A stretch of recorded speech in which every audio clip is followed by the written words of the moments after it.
বন্ধুরা, ইসলামিক দেশ কাতার এত ধনী যে বলা যায় না, আর এত সুন্দর যে চোখে দেখা যায় না। তবে এই দেশে পানি নেই, কিন্তু সত্যি কথা হলো এখানে টাকা সত্যি বৃষ্টি হয়ে পড়ে। কিন্তু কাতার সম্পর্কে এমন অনেক বিষয় আছে যা শুনে আজ আপনি অবাক হয়ে যাবেন। এত বছর ধরে আপনি কাতারের এই দিকটা হয়তো আগে কখনো দেখেননি, তাই হতে পারে আপনার খারাপও লাগবে। আর যদি খারাপ লাগে তাও কিছু করার নেই, কিন্তু এটা সত্য। তাই কাতারের এই সত্যকে দেখার জন্য আমাদের সাথে চলে আসুন। বন্ধুরা, কাতার সবসময় এত সমৃদ্ধ এবং ধনী দেশ ছিল না। এখানে কোনো উঁচু উঁচু বিল্ডিং ছিল না। আজ থেকে 50 বছর আগে এই দেশে শুধু বালি ছাড়া আর কিছুই ছিল না। এখানে আগে মুক্তা মানে মুঙ্গা তৈরি করা হতো। এই মুক্তা সমুদ্রের ঝিনুকের ভেতর থেকে পাওয়া হতো। 1950 সালের পর কাতারের ভাগ্য বদলে যায়। এটাই ছিল সেই সময় যখন কাতারের মাটিতে তেল ও গ্যাসের বিশাল ভাণ্ডার আবিষ্কৃত হয়। কাতারের শাসক শেখ আবদুল্লাহ বিন জাসিম আল থানি সেখানে তেল ও গ্যাস উত্তোলনে অনেক জোর দেন। এরপর তা বিক্রি করে প্রচুর টাকা আয় হয়। এছাড়া মৎস্য শিকার ব্যবসাও তখন খুব দ্রুত চলতে থাকে। বর্তমানে কাতার বিশ্বের সবচেয়ে বড় ন্যাচারাল গ্যাস রিসোর্স এবং এক্সপোর্টার দেশ। এই গ্যাস রপ্তানি থেকে কাতার অনেক লাভবান হয়েছে। এর সরাসরি সুবিধা দেশের জনগণ পেয়েছে। কাতারের জনগণকে কোনো ইনকাম ট্যাক্স দিতে হয় না, বরং ট্যাক্স নামমাত্র। এছাড়া নাগরিকদের জন্য বিদ্যুৎ, পানি, চিকিৎসা, শিক্ষা সবকিছুই ফ্রি। কাতার একটি ছোট ইসলামিক দেশ যা মধ্যপ্রাচ্যে অবস্থিত। এটি আরব উপদ্বীপের উত্তর পূর্ব উপকূলে অবস্থিত। এর সীমান্ত শুধু সৌদি আরবের সাথে যুক্ত, আর চারপাশের বড় অংশ ফারস উপসাগর দিয়ে ঘেরা। ভৌগোলিকভাবে এটি খুবই গুরুত্বপূর্ণ জায়গা। ইসলামিক দেশ হওয়ায় এখানে ইসলামিক নিয়মকানুন কঠোরভাবে মানা হয়। তবে এখনও কাতার সম্পর্কে অনেক কিছু মানুষ জানে না। আপনি শুনলে অবাক হবেন, এখানে একদিনের বিয়েও হয়। হ্যাঁ, সত্যি, এটাকে বলা হয় মিসিয়ার বিয়ে। এই বিয়ে কেন হয় তার কারণও আছে। কাতার ও অন্যান্য গালফ দেশে অনেক ধনী মানুষ আছে। এই একদিনের বিয়ে বা মিসিয়ার বিয়ে তাদের জন্য একটি বড় সুবিধা।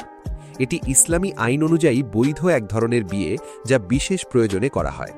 এটা জানার আগে মনে রাখবেন, এখানে অবৈধ সম্পর্ক করা আইনত অপরাধ।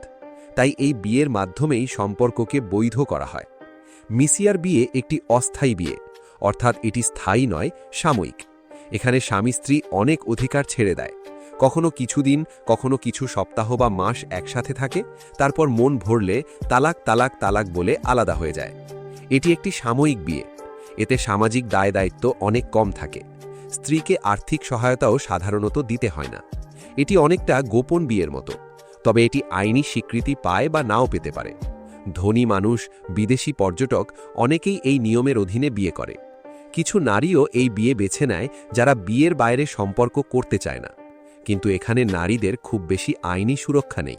পুরুষ চাইলে সহজেই তালাক দিয়ে চলে যেতে পারে। এখন প্রশ্ন হলো, এই বিয়ে কি বৈধ? ইসলামী আইনে কিছু আলেম এটিকে বৈধ বলেন, আবার কিছু বলেন এটি অনৈতিক। কাতার ও কিছু গালফ দেশে এটি আইনত স্বীকৃত, তবে অনেক ধর্মীয় নেতা এটিকে অনৈতিক বলে মনে করেন। আপনি এই বিয়েকে কি বলবেন, কমেন্টে জানান। বন্ধুরা, কাতার আইন কানুন নিয়ে খুব কঠোর দেশ। এখানে সমকামিতা বা হোমোসেক্সুয়ালিটি অবৈধ। ধরা পড়লে জেল, জরিমানা বা মৃত্যুদণ্ডও হতে পারে। এখানে মদ্যপান কঠোরভাবে নিষিদ্ধ। শুধু কিছু লাইসেন্সপ্রাপ্ত হোটেলে মদ পাওয়া যায়। পাবলিক জায়গায় মদ পান বা নেশাগ্রস্ত হওয়া অপরাধ। অবিবাহিত যুগলদের একসাথে থাকা বা সম্পর্ক ধরা পড়লে জেলও হতে পারে। নারীদের অনেক ক্ষেত্রে স্বামী বা বাবার অনুমতি লাগে। বিয়ে, চাকরি, শিক্ষা সব ক্ষেত্রেই অনুমতি দরকার। পাবলিক জায়গায় অশ্লীল পোশাক পরা অপরাধ। হিজাব ছাড়া বাইরে যাওয়া অনেক ক্ষেত্রে নিষিদ্ধ। রমজানে সূর্য ওঠার পর থেকে সূর্যাস্ত পর্যন্ত খাওয়া, চুইংগাম চিবানো বা ধূমপানও নিষিদ্ধ। এটি করলে জরিমানা হতে পারে। পাবলিক জায়গায় গালি দেওয়া, ঝগড়া করাও অপরাধ। এছাড়া অনেক ওয়েবসাইট ব্লক করা থাকে, বিশেষ করে পর্নোগ্রাফি, LGBTQ কন্টেন্ট এবং রাজনৈতিক কিছু নিউজ সাইট। সরকারের সমালোচনা করলে জেলও হতে পারে। 2022 সালে কাতার ফিফা বিশ্বকাপ আয়োজন করেছিল। এটি ছিল প্রথম আরব দেশ যেখানে বিশ্বকাপ হয়। এর জন্য তারা আধুনিক স্টেডিয়াম ও অবকাঠামো তৈরি করে। গ্রীষ্মকালে এখানে তাপমাত্রা 45-এরও বেশি হয়। শীতে আবহাওয়া সুন্দর থাকে। এখানে শিক্ষা ও স্বাস্থ্য ব্যবস্থা খুব উন্নত। অনেক আন্তর্জাতিক বিশ্ববিদ্যালয়ের শাখা রয়েছে। সরকার নাগরিকদের ফ্রি চিকিৎসা দেয়।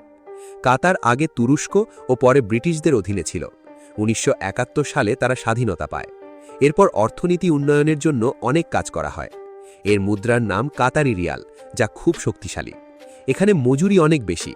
একজন মিডল ক্লাস মানুষও প্রতি মাসে প্রায় 95 লক্ষ টাকার মতো আয় করে আনুমানিক। কাতারের আবহাওয়া শুষ্ক, তাই এখানে গাছপালা খুব কম। বৃষ্টি খুব কম হয়, তাই গাছপালা বেঁচে থাকা কঠিন।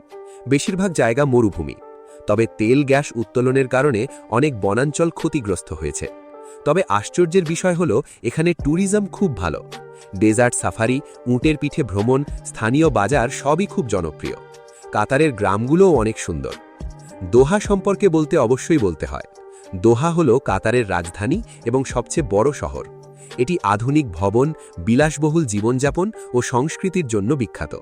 এখানকার স্কাইলাইন বিশ্বের সবচেয়ে সুন্দরগুলোর মধ্যে একটি। এখানে 90%-রও বেশি মানুষ বিদেশি। ভারত, নেপাল, পাকিস্তান, বাংলাদেশ, ফিলিপিন সহ বিভিন্ন দেশের মানুষ কাজ করে। দোহায় বিখ্যাত মিউজিয়াম হল museum of Islamic art MIA। এটি বিশ্বপ্রখ্যাত স্থপতি IMEP ডিজাইন করেছেন। এছাড়া দোহা পর্নিশ 7 কিলোমিটার দীর্ঘ একটি সুন্দর উপকূলীয় রাস্তা। দ্য পার্ল কাতার একটি কৃত্রিম দ্বীপ যা $বিলিয়ন খরচে তৈরি। এটি বিলাসবহুল ভিলা, শপিং ও বোটিংয়ের জন্য বিখ্যাত। সব মিলিয়ে কাতার শুধু দেশ নয়, বরং এক মডার্ন বিস্ময়। ভিডিওটি দেখার জন্য ধন্যবাদ। লাইক ও শেয়ার করতে ভুলবেন না। Thanks for watching. Bye bye and take care.